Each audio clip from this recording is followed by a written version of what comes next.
Citadelle Daymore, you are a very difficult map to fully set my feelings on. This was the first DLC map to come to Black Ops 6, and it came lickety-split after the launch in the fastest turnaround from launch to DLC 1 that was seen in Zombies history at that time, until Astra Malorum a year later. From launch to CDM was only 42 days, which beat the previous record of 61 days for Black Ops 4 launch to Dead of the Night. Citadelle carried a large weight of expectations as it was following up Terminus and was also sending people back in their minds to a map that some people quite like, Dreisendrach.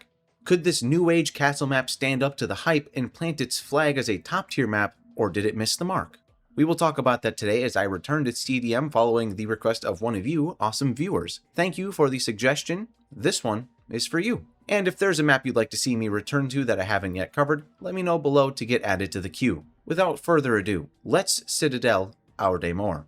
Here we go again with the typical intro to speed us into the map itself. I played a bunch, and then I come back to tell you about it. I take shots at the Easter egg multiple times, and if applicable, do the Wonder Weapon quest or just generally do the main quest as much as I can to see what it's all about, once again. My analysis of the maps is largely focused on what I enjoy, which is doing the Easter egg. I may mention a side egg from time to time, but I truly don't worry about those much unless they're incredibly helpful, and to not do them would be a detriment to playing the map. So that's what I'm going to do today. Talk about the map overall and where it takes place, its layout, enemies, and all that jazz before we shift into the quest and Easter egg related items. If I need to, I'll mention story here and there, but that's pretty much it. We're going to get in there and play it, and after which, I'll report back on what I'm thinking about this map in the current day. The Cinerax is back, and I have plenty to say about this map as it becomes one of the hardest maps for me to place in recent memory. Even before doing this video, I've always struggled to figure out exactly how I'd rank this map. Spoiler alert, it is generally positive, it's just a matter of where in that positive range that it falls. As I mentioned earlier, this map was getting people in their feels about Dreisendrach, and there was real hope that this map being set in a castle would be able to follow up that legacy and be a stellar map like DE.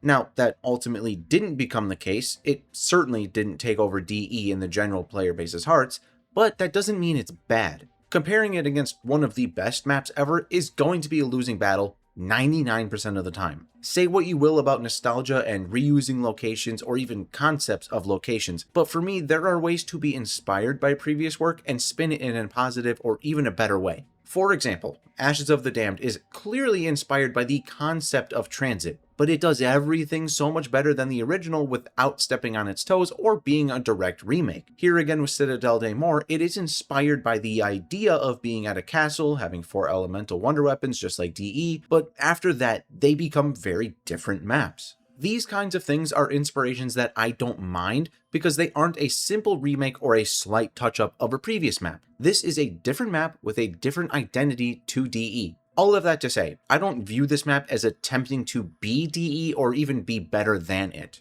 I see CDM as a way to take the castle location and do something a little different with it. I love castles, so this is typically going to help me in enjoying a map just by putting in a castle. When it comes to CDM, I think it is well accepted at this point that the map severely underutilizes the castle location that it's set in. Much more of the map is spent outside of the castle and not as much is spent inside. It is also not a huge map, so the minority time spent in the castle is even less so because it is pulling less time than the rest of the map in an already smaller map. I have no idea if that made any sense, but if we're going to call CDM size a number, let's say it's 100, and then the time in the castle is less than 50% of the map, so let's just say about 40%, then you're getting only 40 castle units out of 100. But if the whole map was to be 150 size to start, and you do the same 40% castle ratio, then it's 60 castle units. That might be the dumbest thing I've ever written and recorded, but my point is that if the ratio of castle to village was the same, but the map was a little bigger, then it could have helped in feeling like we got more of the actual castle to explore. I like the location, but I wish they had used it more effectively and used the interesting part, the frickin' castle, more. As for the layout side of things, I think it works. It's a little confusing at first as a castle can be, but it's not a huge map again, so it doesn't take long to wrap your head around it. I think the map looks good, but it definitely could have used some injection of color other than tan. Some pops of color would have been so helpful for this map. Please, let's just move along to our next stop. We gotta open the map and get ourselves Pack-a-Punch, which is about as simple as it can get on this map. Get to the deepest part of CDM, shoot some locks off of a cargo crate, outsteps the new enemy of the map, the Doppelgast, More on him later, fear not. After defeating this Doppelgast, you get material to feed to a portal, which drops the Pack-a-Punch machine.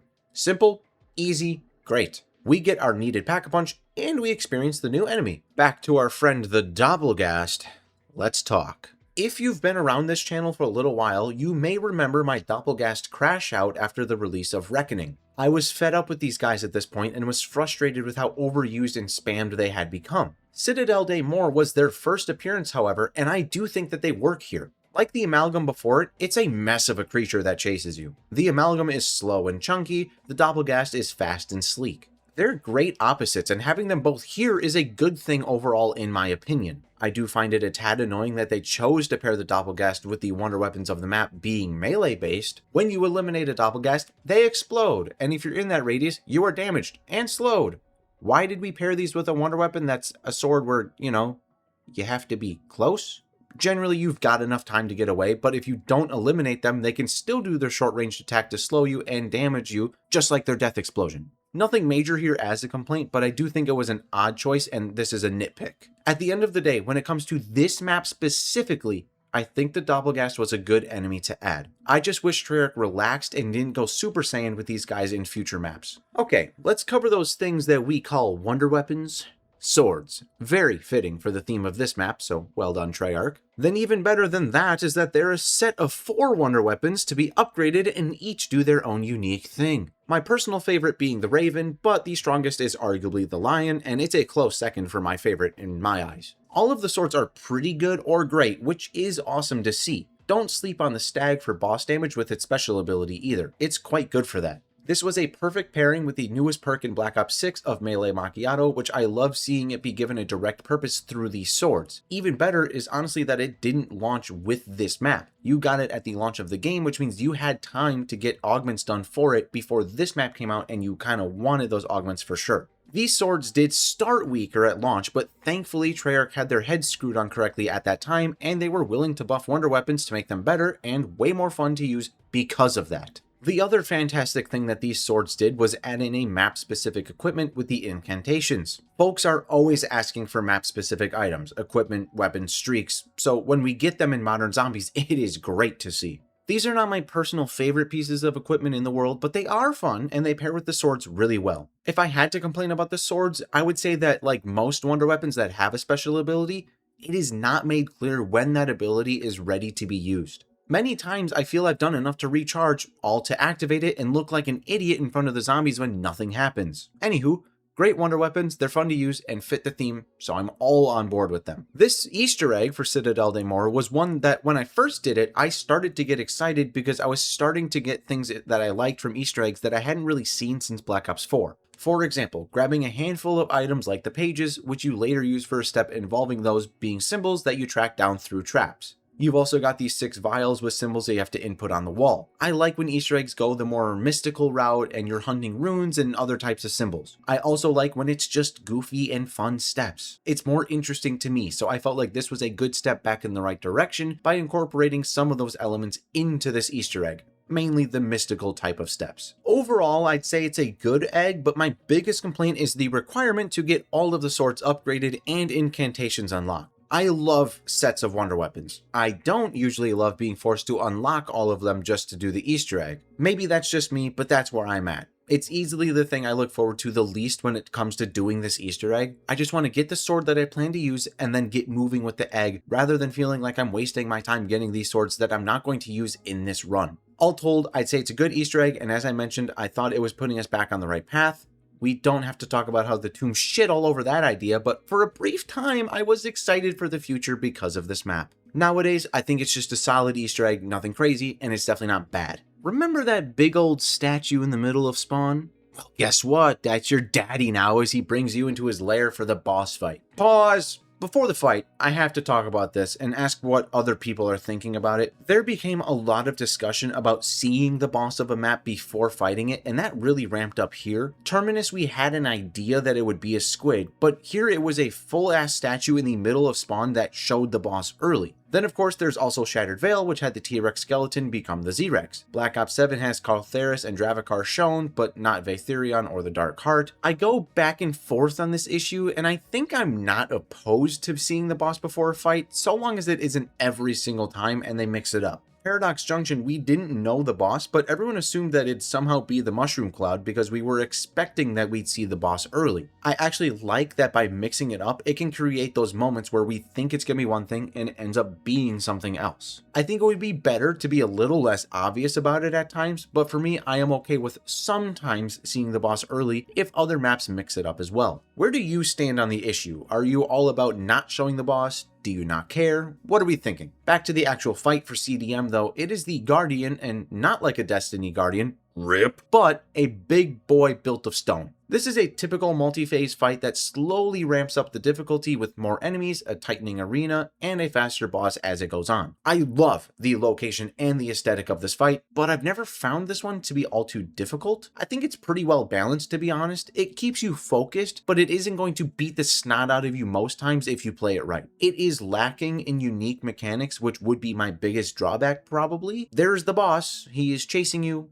eliminate him. The lava helps mix things up and spice up the arena, but yeah, otherwise it's not very complicated. Still a good fight, but not my favorite. You can easily do worse though, which we saw in Black Ops 6 back to back after Citadelle de Morts. Solid boss, nothing wrong with this one, it just doesn't stand out. And with that, you have the map beaten, so I guess it's time to talk about story at this point. This is an example, like the Sentinel Artifact of Terminus, where it seems Treyarch was just basically slamming action figures together and forming a story off of that. They're trying to mix Chaos and the events in Vanguard into the current story, and it just goes nowhere. Here in Citadelle de Morts, we have Gabriel Kraft show up, and before he goes to forever sleep, he says that he is Richtofen's dad, which to my knowledge still means nothing now. This character from Vanguard Zombies shows up, hypes up a potential return to an Origins type map with the excavation site, says he's Richtofen's dad, and then fucks off into oblivion. The story of this game was not satisfying at all because